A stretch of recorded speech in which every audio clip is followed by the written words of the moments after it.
baku itu sholat 5 waktu.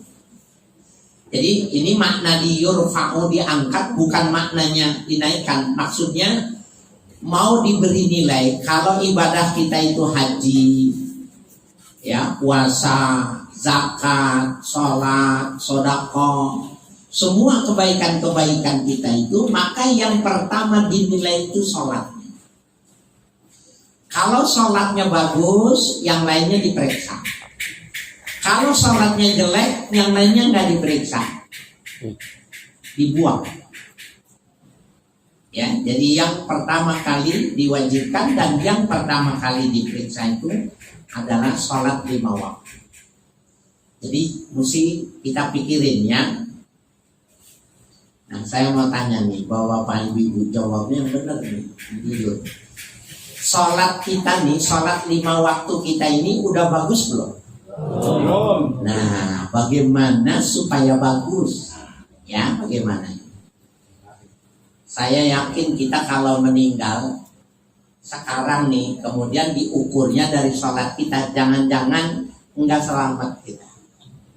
Ya, jangan-jangan tidak selamat. Nah, bagaimana caranya? Ya. Wa awwalu may yas'aluna min a'malihim as-shalawatul khamsun. Dan yang pertama ditanyakan, dimintai pertanggungjawaban itu adalah sholat 5 waktu. Faman doyya'a syai'an minha, barang siapa yang menyia-nyiakan sedikit ya daripada sholatnya itu tadi, ya. Jadi umpamanya menyia-nyiakan gini, ada sholat kita yang gak bagus. Kenapa? Mulutnya benar, tangannya benar, dirinya benar, tapi otaknya dibawa kemana-mana. Ya, nah kalau itu kan sholatnya jelek tuh. Coba lihat bagaimana Allah. Yaqulullahu tabaraka wa ta'ala, maka Allah berfirman kepada malaikat, unzuru hal tajiduna li abdina filatan min sholatin. Coba kau tulis, malaikat disuruh tanya, coba kau lihat orang ini punya sholat sunnah enggak? Nah ini bapak-bapak, ini penting ya. Jadi sayang nih umpamanya lagi diperiksa sama malaikat, ternyata sholat saya jelek gitu.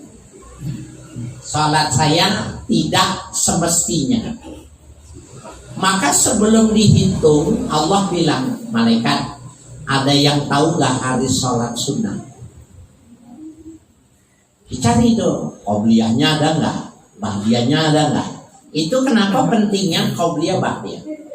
Kalau gitu, sholat duhanya ada nggak?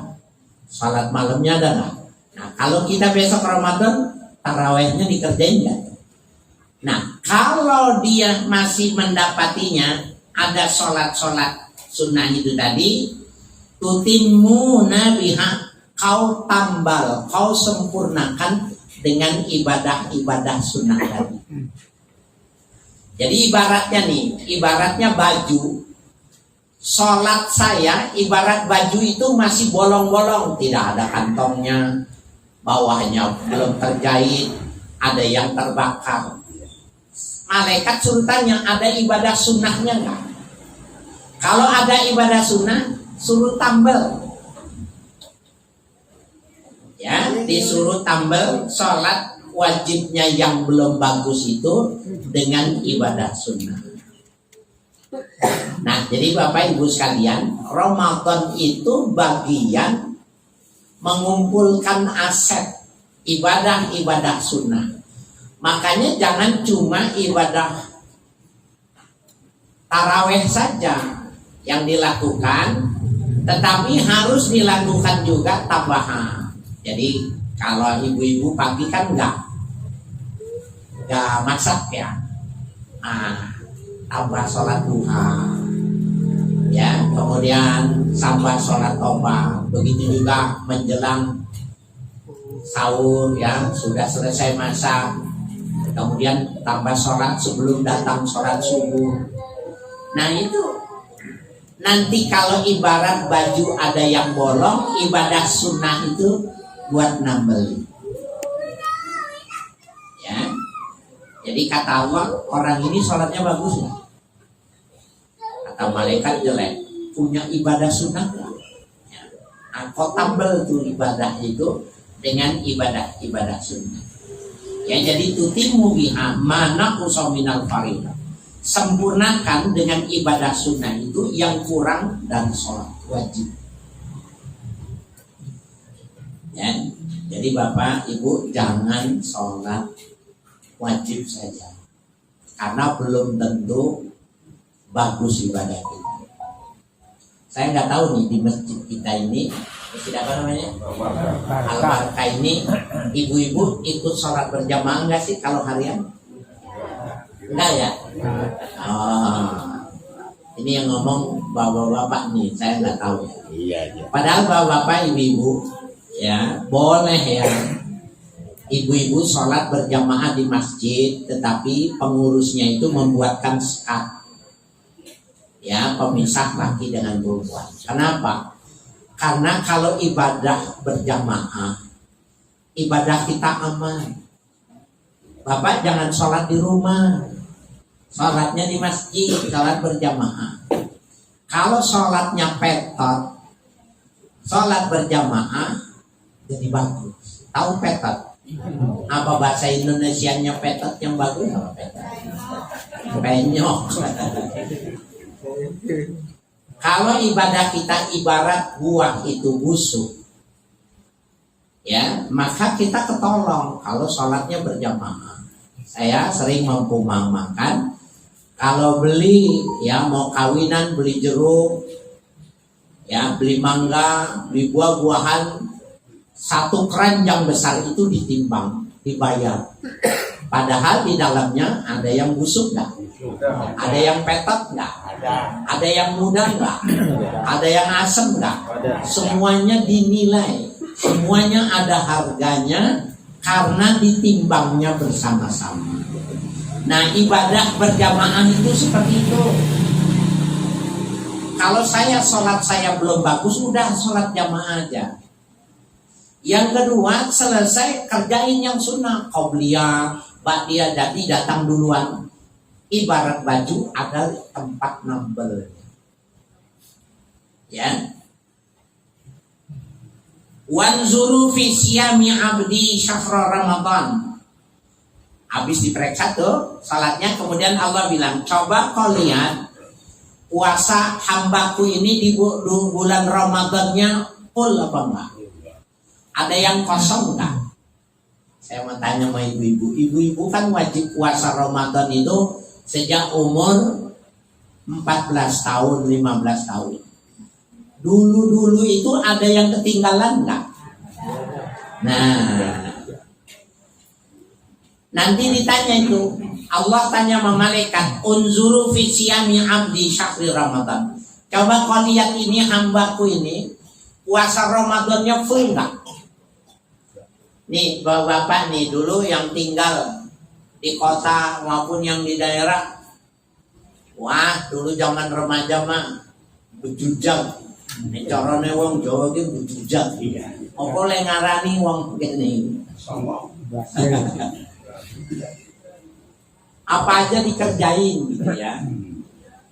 Nah, fa in kana dayya syai'an minhu, apabila ada yang tersia-sia sedikit dari ibadah puasanya, ada yang ditinggal waktu mati belum beres gitu. Fanzuru hal tajiduna li abdi nafilatan min siyamin. Coba kau tilik, apakah kau mendapati bagi hambaku ini ibadah sunnah puasa yang pernah dikerjakan. Lihat tuh, puasa Arafah, ya, puasa Tasu'a, Muharram, dicek.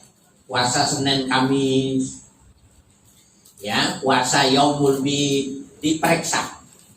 Ya, kalau ada tutimu nabiha, kau tambal, kau sempurnakan ibadah yang wajib dengan ibadah-ibadah sunnah itu.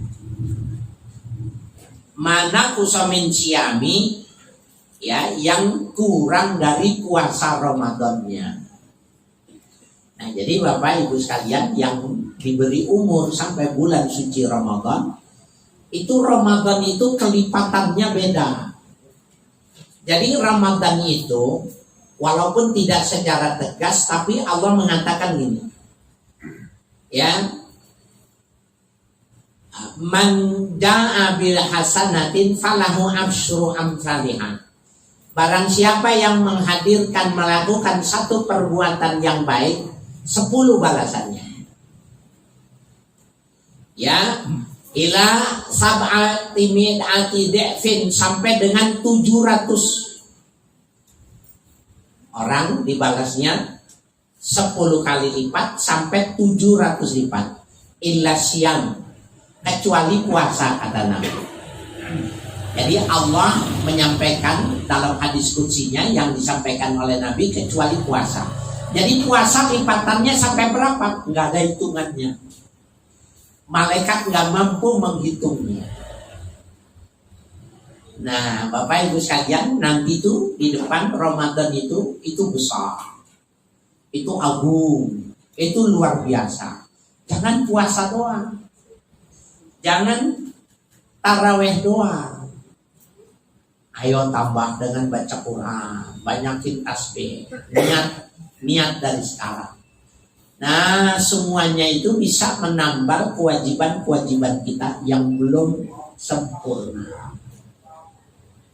Subhanallah, ya. Jadi sempurnakanlah, ya, nafilatan min sodak, ya, dari ibadah yang dia melakukan puasa itu tadi. Ya.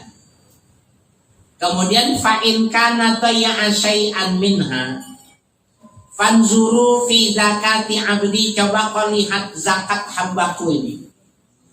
Zakat fitrahnya bagus apa enggak? Kalau zakat perdagangan bagus apa enggak? Fa'in kana tayya'a syai'an minha, apabila dia ada yang cacat, ada yang kurang dari zakatnya, fanzuru hal tajiduna li abdi nafilatan min shadaqatin.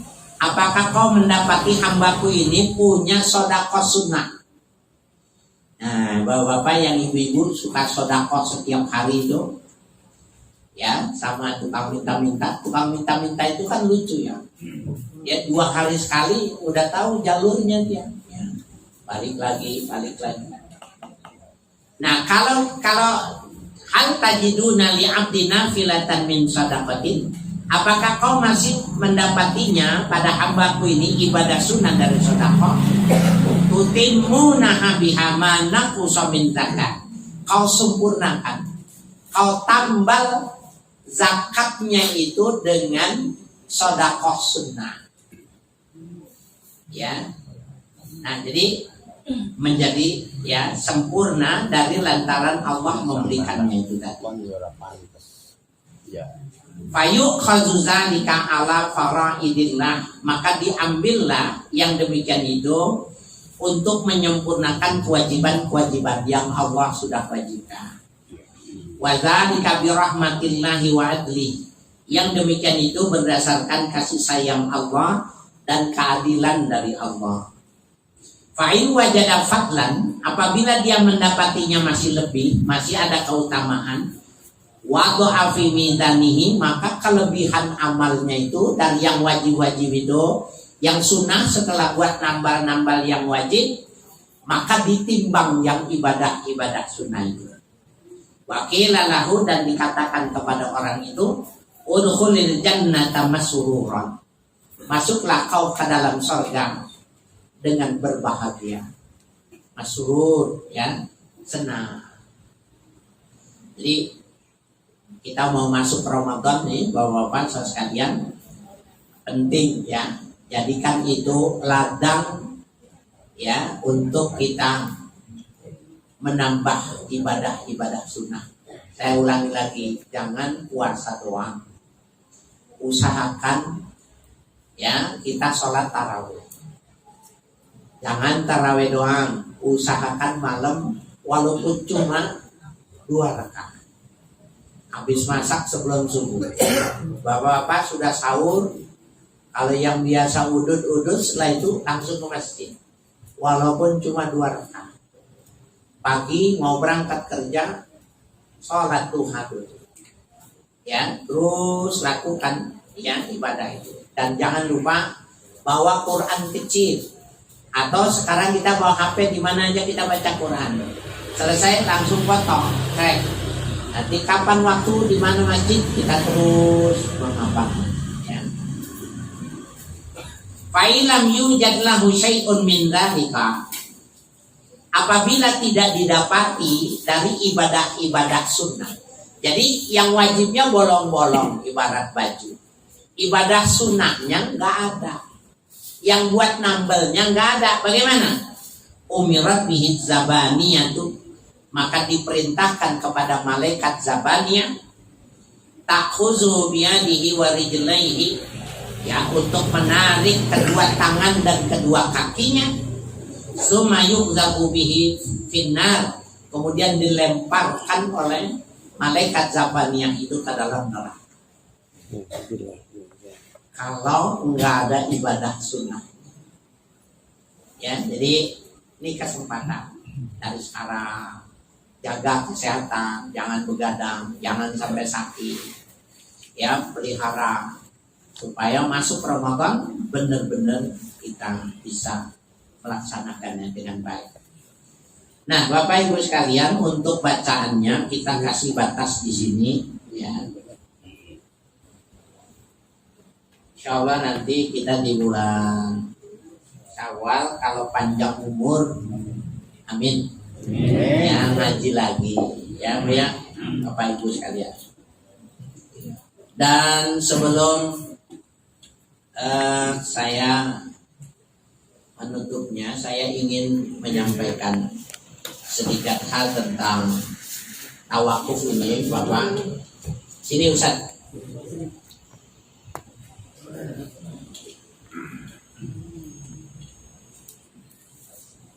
Salah.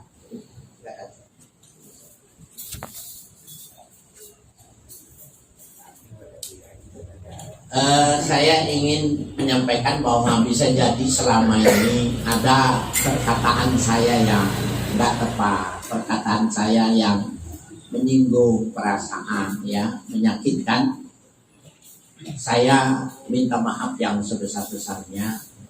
Begitu juga Bapak Ibu yang manakala ada, ya, maka saya sudah memaafkannya sebelum diminta.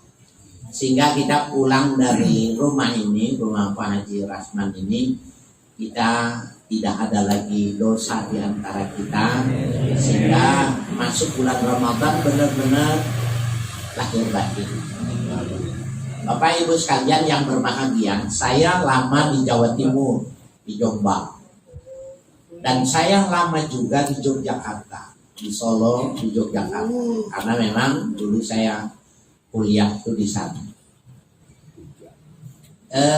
Ya.